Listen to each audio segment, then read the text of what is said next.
ম্যানচেস্টারে ইংল্যান্ডের বিজয়রথ রুখে দিল ভারতের বিধ্বংসী ব্যাটিং। এক ইনিংসে 3টে শতরান করলেন গিল, জাদেজা ও ওয়াশিংটন সুন্দর। 22 গজে 3 ব্যাটসম্যান রীতিমতো শাসিয়ে গেল প্রতিপক্ষকে, যদিও কাজটা মোটেও সহজ ছিল না।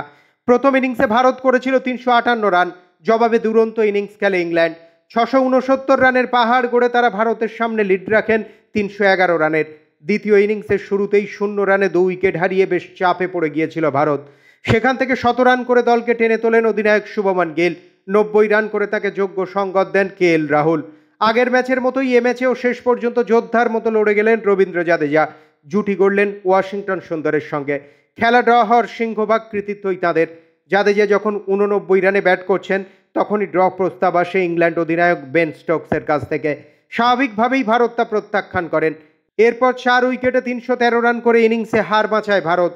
অন্যদিকে ম্যানচেস্টারের 22 গজে সাহসী সেঞ্চুরি করে ডন ব্র্যাডম্যানকে ছুঁয়ে ফেললেন শুভমান গিল।